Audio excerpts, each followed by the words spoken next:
did show something gross being spilled in the hallway. Didn't you guys notice that? Some accident or something. What? Yeah. So I didn't think that Jesus gave him the key to escape. I think it was either Sherry or Dwight that gave him the key to escape. We'll find out, I'm sure. Did he have a key to a motorcycle too? They probably all had keys in them. Oh, just waiting for people to escape. Waiting for people to escape. Come on. What was your score? What do you give this? I'm going to give it, out of 5 tasty brains, I'm going to give this a solid 4.2. That's pretty good. I think so. Especially how I've been grading this whole season. So 4.2 is strong. I give it a 4 point. Does that feel right? 7. Yes, that feels right. Because I liked it. All that right. ending, I mean, that should bump it up another notch or two. It just felt so good to it was good. have them do it. And it was Reunited, done so well. And it feels so good. All right. Let's take a little break. There's a lot more to come. Fracture. Fracture is your photos printed on glass in vivid color. We're going to keep talking about Fracture every episode until every member of our audience buys one. Just kidding. Actually, this is our last ad with Fracture. I'm sure you've noticed they've sponsored every episode this half season. That's so cool. I love that. And I think they do that because they know that we really like them. And that was the first company I reached out to when we started doing advertising a couple of years ago. I'd gotten one and I really liked it. And I knew I'd be excited to promote it because I knew you guys who got them would like them, which it has borne out. And I feel like if you guys listen for a while, then we build up trust, and I don't want to break that by hyping something and having you be disappointed in it, only stuff that we really like. So I really like these because they're beautiful and they're personal. They make something that you made, they memorialize it and they make it look great. They're also really good for gifts. And I hope a lot of you already listened and got Fractures for your friends or family for Christmas, because it's too late to do that now because of holiday demand. So Fracture's order today will be delivered after Christmas, but you can still order a gift card. And if you get it before December 19th, you'll get it in time for Christmas. And then your family members or people who have seen your Fractures and like them, you can give them a gift card and then they can get one themselves, which I think is a great idea. These things are beautifully made. They're simple. They're attractive. They're elegantly packaged. They're really easy to order. And the company really cares about making a good quality product and making sure you're happy with it. They have this happiness guarantee. So I highly recommend it. If you want to check them out, go to fractureme.com/podcast and you'll see a list of podcasts there. Just check the Walking Dead cast and you get 10% off your first order. That's fractureme.com/podcast. Thanks, Fracture. Obvious threat to untold numbers of citizens. The people it kills get up and kill. Are they slow-moving, Chief? Yeah, they're dead. They're all messed up. This is a Walking Deadcast news update. Okay, just a couple of things this time. Last week's Walking Dead was the first time this season that ratings didn't drop from week to week. Oh, that's Went good. up a little. Yeah. First day ratings, I think, were 10.4 million 2 weeks ago, and then last week was 10.48. So it's kind of level, maybe. Right. I bet you this one will go up, though, the mid-season finale. It has to. Yeah, they usually do. Next, Jeffrey Dean Morgan won that Critics' Choice Award that he was up for Best Guest Performer in a Drama Series. Well done, Jeffrey Dean Morgan. He was up against Lisa Bonet, Ellen Burstyn, Michael J. Fox, Jared Harris, and Mahershala Ali. Jared Harris was probably up for it for The Crown on Netflix, which is awesome. Oh, really? I never even heard of that. So good. You're watching that? Yeah. Next, newlywed Stephen Yeun is also going to be a father. What? A little Glenn. His wife is Joanna Pack, and the mother of his child is Lauren Cohan. No, I'm just kidding. Oh, his kid could play the baby. right. The kid is the kid of that one writer that Angela Kang, I think. What? That's who played Glenn's baby when they showed that. Oh, it's Angela Kang's I think baby. so. Yeah. In that flash forward dreamy thing. Yeah. that he had. Aw.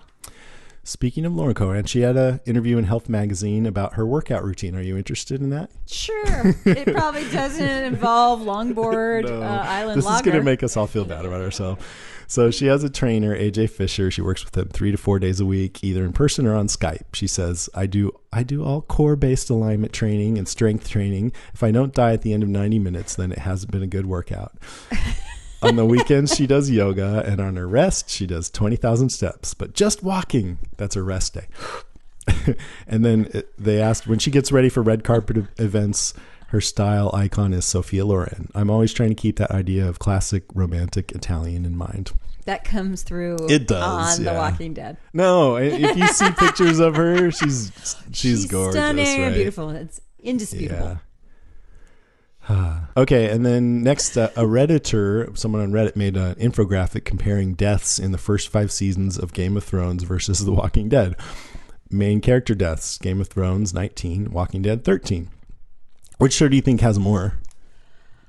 I'm going to go down a couple more categories. Don't know. Side character deaths: Game of Thrones 44, Walking Dead 35. Oh. Background character deaths: Game of Thrones 546, Walking Dead 161. Of course, Game of Thrones. But then you have non-human: Game of Thrones 95, Walking Dead 1007. Yay! Yay, Walking Dead, which bumps it up. So the total is Game of Thrones 704, Walking Dead 1216. Walking Dead. Yay. Walking Dead. Death. Finally, in Variety magazine, Melissa McBride said she confirmed that we will get to see more Carol in the back half of this season than we did in the first half. Good. Yeah, that's good. Duh. God damn it. I think this season has been brilliantly handled. So there. Crickets. Silence. Over here. All right, that's it for the news. Now it's time for Listener Bones, Groans, and Grunts. Okay, so we have a few guests here, but we're going to read through some of our responses from online, and then we will talk to our live audience. This first one comes from Ashley Renfro. I love this episode. It was Walking Dead at its best. I honestly believe after seeing this episode that this first half is better than I originally thought. But I still think it will go much better when binge watching. I noticed they bookmarked this half season by showing everyone's face in episode 1 in the bat scene and ending it doing the same thing, but with a much different tone. The first time we saw their faces, they were distraught and broken, but we ended the half season with new spirit. Let's do this. So yeah, she's absolutely right. Yeah, so, that's cool. Episode 1, and you have all their faces, and now their faces are much different. Yeah, much Especially happier. Shane Glenn's is much different. Shane Burrier says, "Holy crap, I'm loving this. I've been waiting for this storyline since I read the comic. Is it weird that I want Negan to be my uncle?" Yes, it is. Daniel Diaz writes, "This episode was the way the season needed to be for the last handful of episodes. Concise, poignant, and full of high-stakes drama." Kristen McWuggle-Renino says, "I have hope. For the first time all season, I have hope. I'm really pumped after this episode, and I'm so happy Spencer is gone. Goodbye, buddy." Also, I found it quite funny that during the scene with Carol, Morgan, and Richard, that Melissa McBride and Lenny James were basically dry as they have acclimated after years of living and working in Sonoy in Georgia. However, Richard was sweating balls. I remember how it took us a few years to acclimate to the humidity when we were stationed in Mississippi, and I felt his pain. It's really funny. He's just a sweaty guy. I didn't notice that. That's hilarious. Plus, he was wearing the armor. That can't breathe, right? He was wearing like the kingdom armor. Mm-hmm. Aubrey Churchward writes, "I love this episode. I think Carol and Morgan's hesitations about fighting will be quelled once they hear about what Negan has done to Glenn and Abraham and what he put Daryl and the rest of the group through. Excited to see what's to come." Yeah, they're going to get fired up. Pate Callan says, "To me, that was a perfect mid-season finale. I would say best episode this season. Karen, I really hope you like this one. Don't let me down." No pressure. Rima Joe writes, "Daryl finally escaped after a protein boost. Never get tired of seeing Norman Reedus licking his fingers." and took his bottled emotions out on Fat Joey like a BAMF. Badass motherfucker. Wendy Ott Epper says, I'm so conflicted. I have had a terrible case of Karenitis for this entire season. Every scene with Negan in it had me squirming in my seat and yelling at my television. I was angry at the show for making these episodes so impossible to enjoy. However, after finally seeing the group come together and preparing to battle, I feel like it was worth it. And Jason was totally right. No, I just Yeah, added he that totally part. added that. Can't wait until the next episode. I look forward to your podcast every week just as much as the show. Can't wait to see what you will have for us in the off season. Thank you for making your show every week. Thanks, Wendy. Thanks, Wendy. Except why can't you call it Neganitis? Why does it have to be Karenitis? Because to some people, Neganitis is I love Negan so much, but not to you. I'm lovesick over him. Grace Torres writes, "Fuck you, Negan. Rick is back. Yeah, Daryl." Okay, I want to hear what you guys have to think. Let's get that chair right there. Yeah. We can do one at a time. Who wants to go first? So we only have this one mic. It'll just be like a regular old conversation. So you guys have to share actually back and forth. Cool. So, Got it. John, we have John here. Hey, John. Hi. Where did you come from? Hold San it Jose. close. Beautiful Okay. down Yeah, in San everybody's Jose. around here. That's right. For some reason, I think they're going to be from all Yeah. over the world. Yeah. So, what did you think of the episode? It was great. Yeah, I mean, the arc of this half of the season, I think, was tough for me. I think after Glenn died, I was definitely in that camp where it was like, should I keep going? I mean, I knew I was going to. I wasn't going to stop watching it, but It was painful. it was painful. Yeah, I mean, it's definitely. I mean, the thing that I struggled with too is that, Negan's backstory. Like, I have no idea where he came from, Right. what he's about. Was he a librarian? Yeah, I mean, I have no idea. And I think that I think this episode made him more human because I think he is dropping the, like, comic theatrical, like, circus kind of, like, mode that he's in. So, I mean, I Yeah, thought you that was mean good. just being rageful? That part? Like being rageful, but also, like, the like the kind of like snarky comments and like all that kind of stuff Yeah. that he makes. Like, I just think that sounds kind of a little fake. you Yeah. know? Oh, yeah, yeah. So I feel like in absolutely. this episode he was like But he made snarky comments too. But then he had moments where he was more. But his I feel like his acting is changed. Like, I feel like the character of Negan. Like, I feel like he's letting go of some of that. And then you get to the end and it's like total redemption. Like, I was just so pumped about like, the end. You know what I mean? It's like after all these episodes of feeling like. Do you get me a little bit about how, even though it was uncomfortable, that it makes it all the sweeter at the end there? Yeah, no. It was. I mean, I was expecting like the clouds to part and like have Herschel and Beth up there looking down like with like a thumbs up. Like, I mean, it's great. Yeah, it's great to see that. I mean, you want to see these characters that you've spent so much time with, like, redeem themselves. Yeah. And so it was cool to see. I mean, it was good. And those those hugs between like Daryl and Rick, like, that's like real. Oh yeah. I feel like that's real. Like, you can't act that out. I was like, oh man. Me too. They But straight up love each other. maybe they did it like 20 times in a row. You never know. But I feel like every single one of them counted. and it was real. They would have gone 21. It's all right.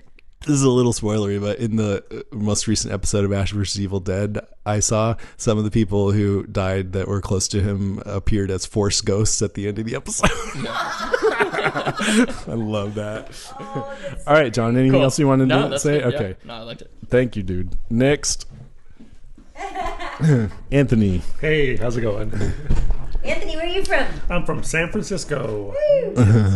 I guess the one thing I wanted to say was there's been a lot of news about viewer drop off and kind of ratings drop off, and I just kind of feel sorry for those people because I have a feeling that the next half of the season is going to get very good. Yes. There's going to be a lot of what people were kind of hoping for in the first season or the first half of the season. I hope so. If not, that's a problem. Exactly. Yeah.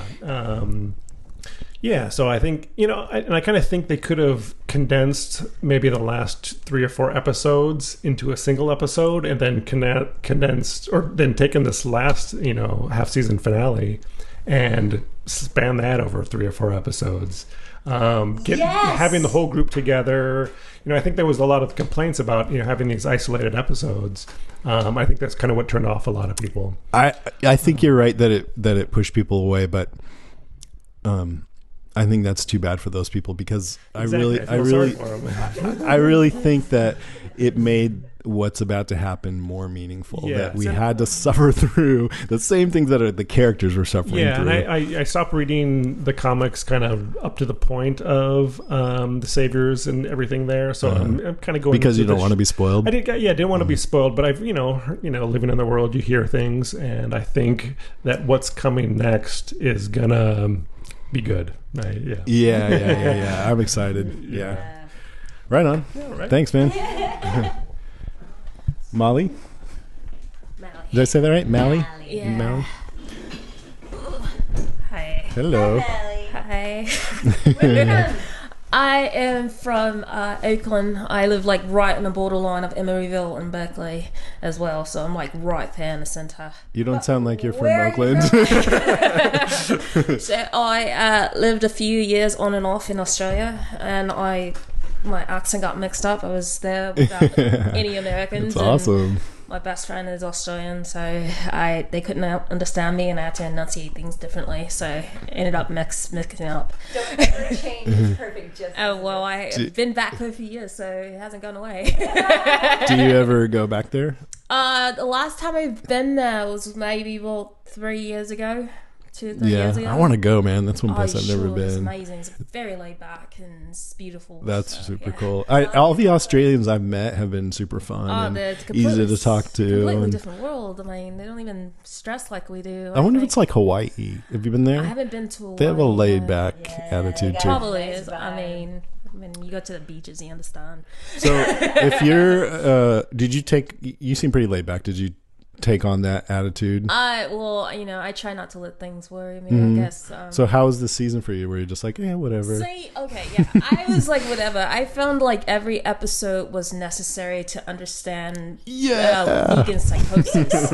See, I'm like Jason in this because I feel like that some people are just like this, you know? I mean, I think the apocalypse gave him an excuse to really amplify who he already was. To be all he could be, kind of thing. He was narcissistic. He was a psychopath already, probably. I think he already had those tendencies. He was one of those people that's probably abusive. And what if you had to pick a profession for him prior to the zombie apocalypse? What do you guess his profession would have been? probably anything that he could manipulate someone in, you know what I mean? Like a salesperson or something. I don't know. Middle management. Yeah, I would just think that he has to be someone that's definitely in charge. He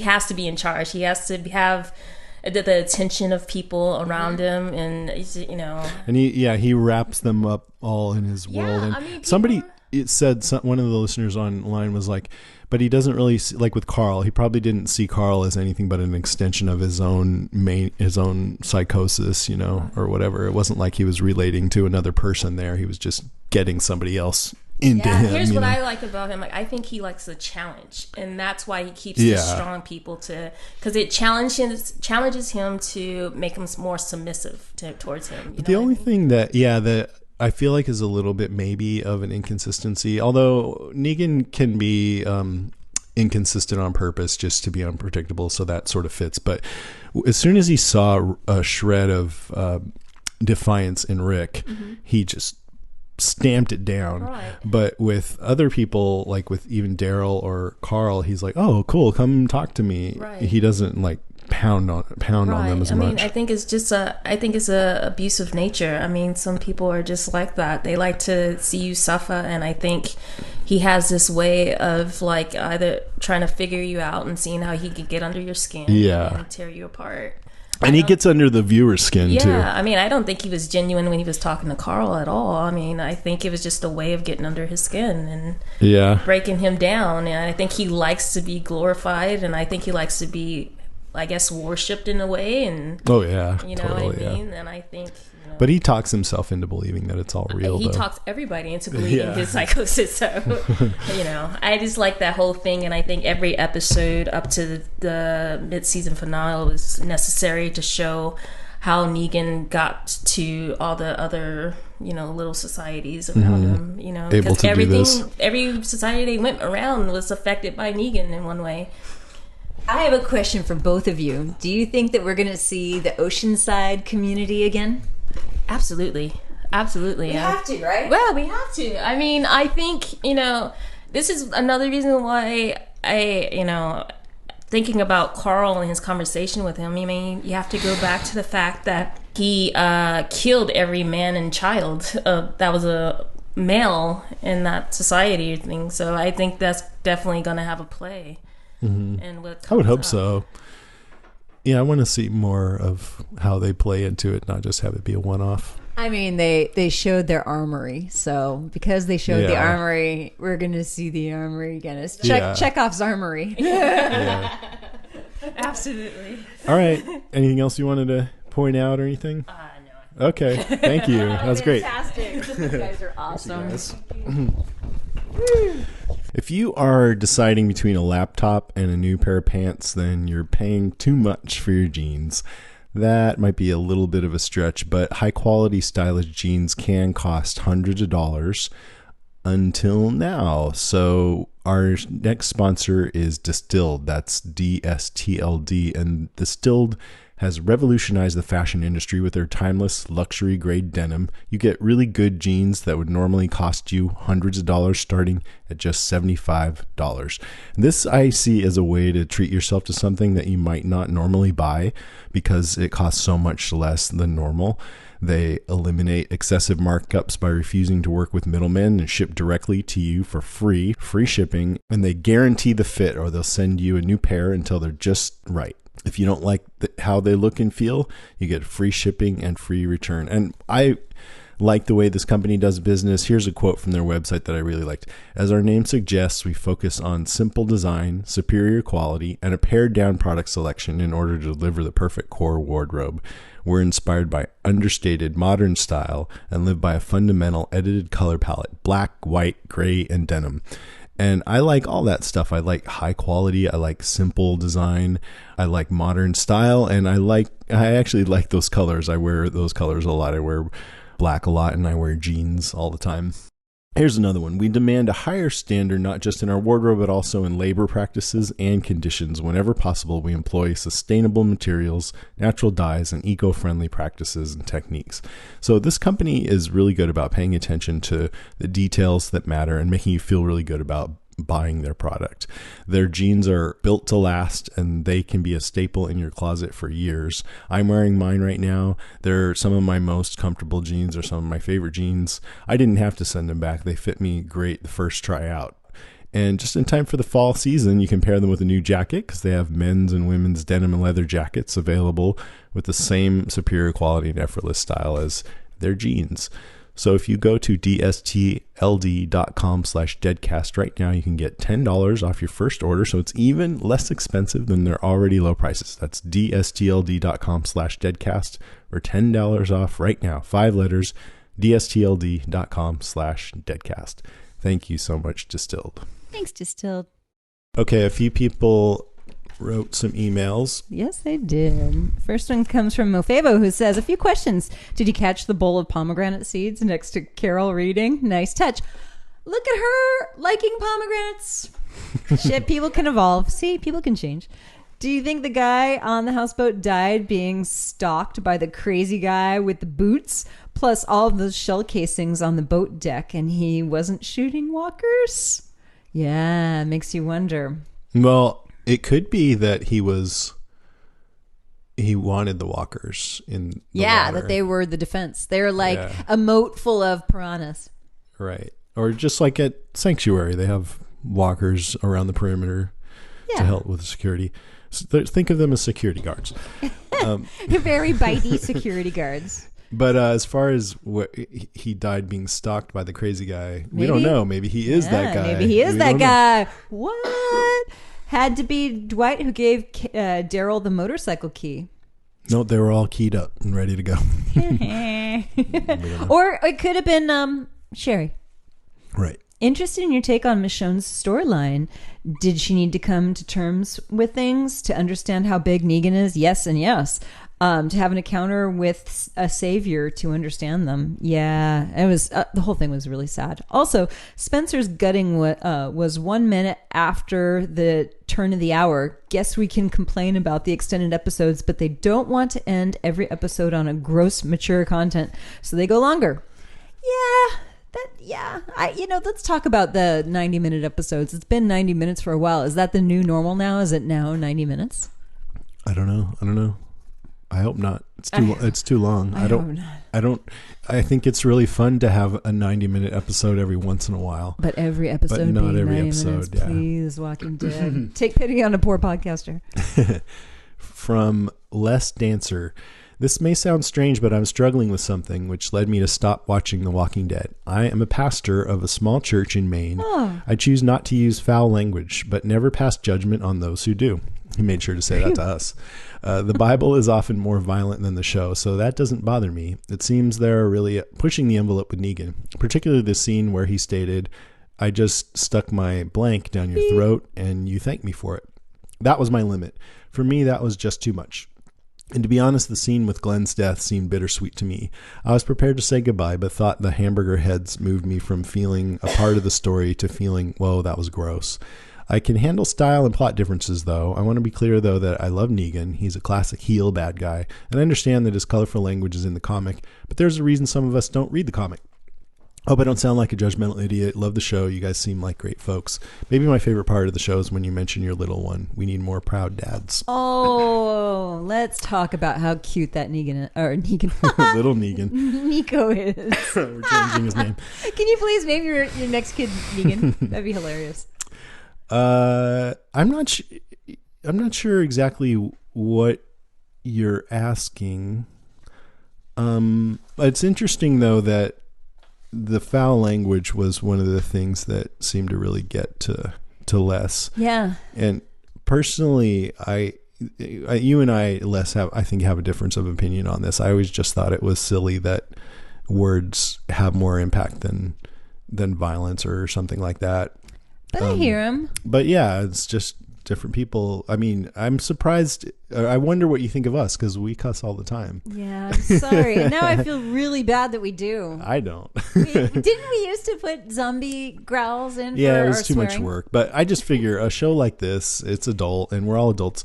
And to me, I actually kind of think it's cool that we occasionally, when it's natural, we'll cuss because we are good people, and so to hear that coming from a good person can sort of break that stereotype that only nasty people say those words. Yeah, that's what I think. That's right. But I want to respect your opinion expletives. too. I know when James Fraser, him and Eric, they used to listen to us and they would be like, Karen said, fuckity fuck. And they would be all like, because they're very religious. But then they started cussing on their podcast. I think we were a bad influence on them. I think we are. Yeah. I think we're a bad influence just in general. My apologies, Les. Love you. This one comes from Rachel Teal, who writes, "Hey, Jason and Karen. Wow, I think this is the best mood I've ever been in on a Monday morning. That episode was so much more than I expected or hoped for. This was the best episode since Terminus, possibly the best episode ever. For me, it's about feeling the widest range of emotion possible, the greatest depth of misery, the sweeter the elation of victory usually is. Now The Walking Dead has not only demonstrated this throughout the season, but throughout one episode. The weeks of wallowing in the frustration and pain our heroes have been experiencing have paid off in the ineffable joy and relief of their reunion. And the best is yet to come. I think last night's episode was executed perfectly. It went from my adrenaline pumping during Daryl's escape to being unable to breathe during Negan's psychotic and gruesome acts, to the sweet hope and strength behind Michonne's revelation, to yelling and bawling and laughing during the final scene. No other episode has ever elicited such a varied and strong reaction from me. I'm not usually so one-sided, but I don't have it in my heart to criticize anything after that hug between Daryl and Rick. I can't wait to see our group do what they do best: kick ass. All Out War is going to be epic. By the way, thanks for hosting the conference call on Friday. It was so much fun. Looking forward to the next one already." That was from Rachel. Hey, Rachel. Yeah, that was super fun. Happy to do it That's good. again. Yeah, you pretty much summed up Loved it. my feelings about the episode. Thank you. Luke Goodwin from the UK says, first time writing in and hopefully not the last. During this mid-season break, you could do a top 5 characters from the show that you would bring back from the dead. That is a great top 5 list. Yeah. And we could talk about like what scene we'd want to see that character in, you know? Yeah. Like I want to see Shane with the governor or something And like a candlestick. that. Yeah. Yes.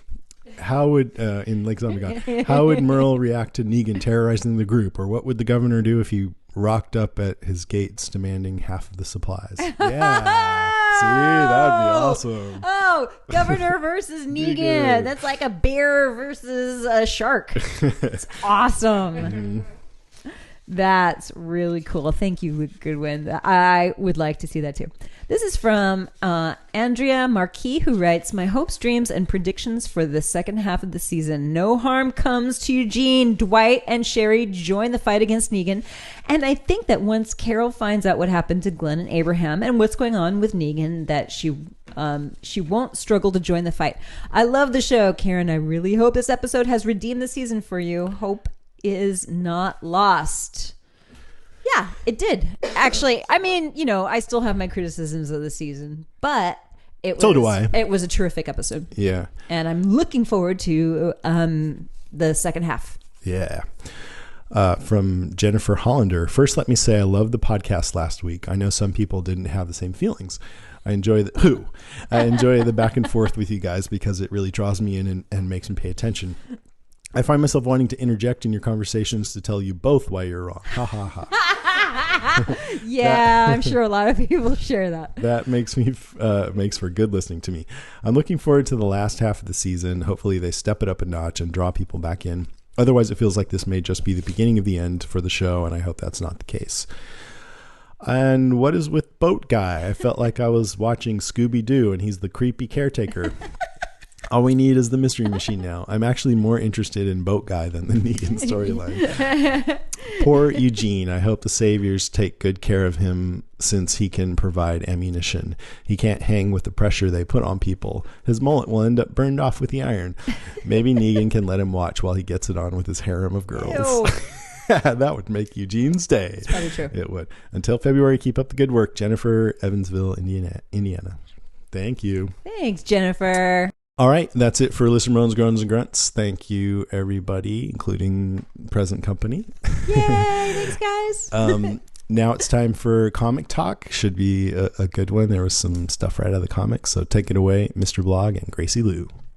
Welcome back to another installment of Comic Talk, the last one of this half season. I'm joined as always with Grace.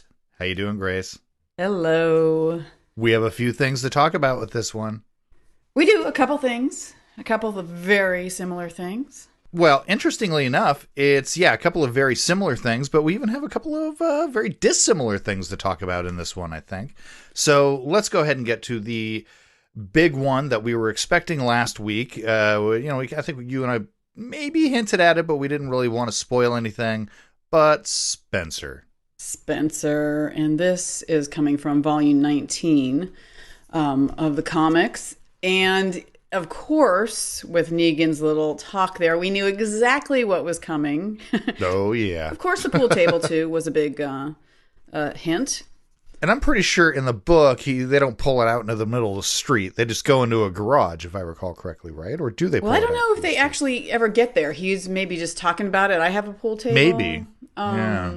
And they're just kind of walking. They're just walking that way. You know, they never get to actually play pool. Okay, for some reason. But the whole conversation is extremely similar with, Rick cannot be trusted speech. Yeah. And, because we pretty much in the comics, almost from day one, not quite from day one, but almost from day one, you hate Spencer.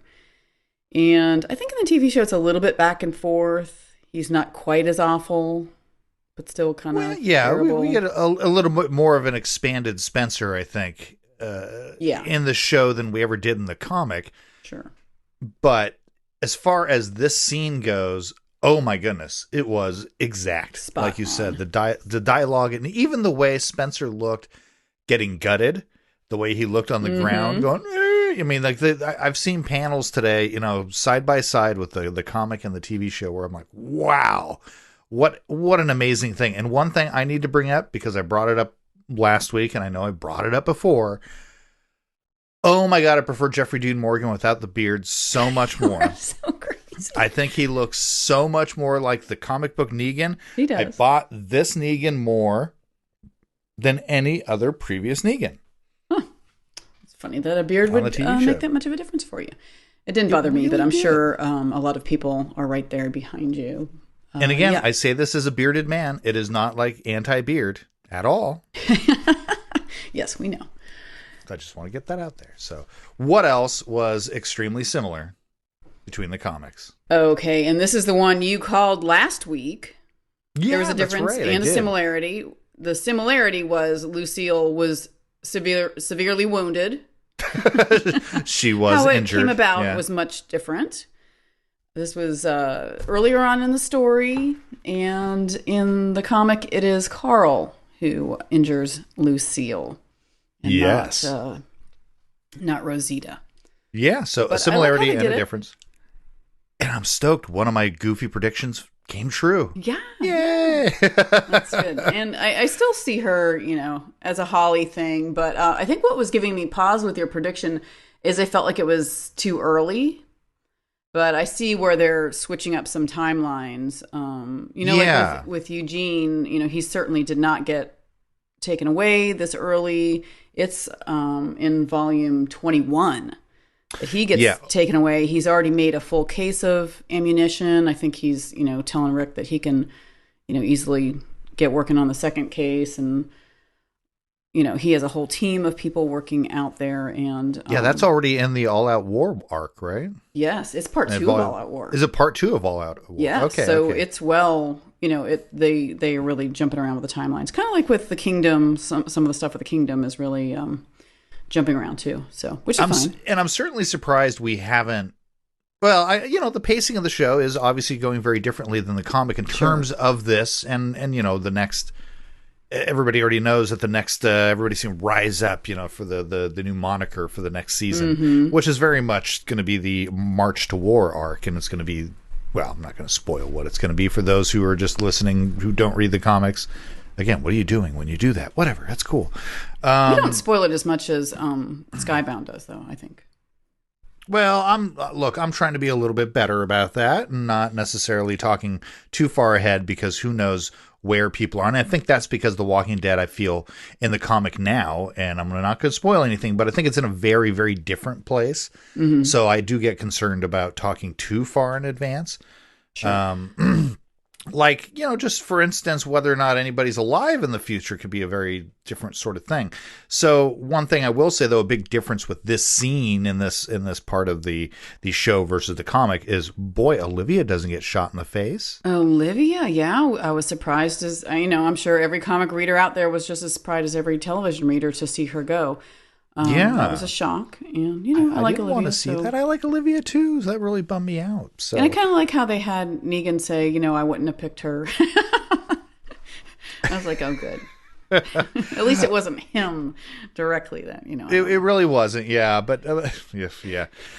Okay, so one thing, this is going to get into slightly more spoilerish territory. So, anything else you can think of immediately that's not having anything to do with the mysterious person with the boots, which I want to talk about, but no, I mean, yes. Okay. Just the fact that the whole how Rick comes to decide that they need to fight. Oh yeah, is completely different. In the comic, he always knew. You know, he was just biding his time, playing along, and that was always his plan, to rise up and fight. But he had to wait for the right moment. Here in the TV show, he's sort of, you know, seeing the light. So came about a little differently, or a lot differently. And you know, I can. That kind of works. I'm totally cool with that myself. Sure. It seems to make a lot more sense. Like we said when we covered the first episode of this season, Negan really breaks Rick much more in the TV show than he ever did in the comic. Sure. So it fits. And me going on and on about how much more menacing he does appear, to me at least, in the show than he does in the comic. Not that he isn't menacing in the comic, but you know what I'm saying. So, sure. The little extra spoilery thing I want to talk about is the mystery of the person with the boots, the one that we see hanging around Rick and Aaron, or at least watching them. Then later on in the mask with binoculars looking at. Any idea? Do you have any thoughts on that? I missed the mask and binoculars. No, I don't. I didn't even think about it at all as related to the comic. So what do you have there? Some people have been speculating it could be the Whisperers. So I guess Kirkman did say something on The Talking Dead that he's really excited about what that is, but that's going to be later, and he's not going to say anything about it. So I've heard. I never think about them having scouts. Well, and that. I don't think they would have somebody with binoculars based on their whole philosophy. So I don't know about that one. Other people are suggesting it's Dwight. Just scoping things out and seeing where he can, and I'm surprised we still haven't yet gotten to Dwight. Well, and I'm sure Dwight's story. More of Dwight's story, which I'm guessing that's going to be 7B, the back end of the season. I think so too. And especially based on I can't remember the actor's name right now, kind of sort of what he was talking about at when Walker's Tucker Con. Oh, made really? Me think, some of his more fleshing out of his character is going to come along. So I'm guessing the whole next half season is really going to be all of the communities finally joining together. And so we're going to get, the Hilltop, obviously in Alexandria. We're going to get the Kingdom joining up with it, possibly now Oceanside, who has the whole arsenal. So there's that going on. Any other communities from the comic book you can think of that we haven't met yet? I don't think so, right? No. It's really just those, and Oceanside not until much, much later. So I didn't even remember Oceanside from the comic until you mentioned it. So it was the Siddiq thing with Michonne. That's where they lived. So I'm curious to see who these person in the decorative duct tape boots is. I have no idea. I mean, other than maybe some of that speculation. Even some people are saying maybe it's Richard keeping an eye on things. Certainly Richard was not in the comic book, but I am really digging that character, by the way, and I love that his RV seemed to be full of the materials for Molotov cocktails. I don't know. Yeah. I mean, he was in the comic, but just not nearly fleshed out. No, not nearly as much. You're right. Sorry, yes, I know he was, but we didn't get to see this much of him. And I like that he's one of the first ones to now start talking about bridging the communities. So. Very good. Cool. I think we have talked more than enough about this and how it compares to the comic. Anything else you want to say? Nope, I'm good. Well, hopefully we'll see you guys in a couple of months. Until then, thank you guys. See you then. Bye.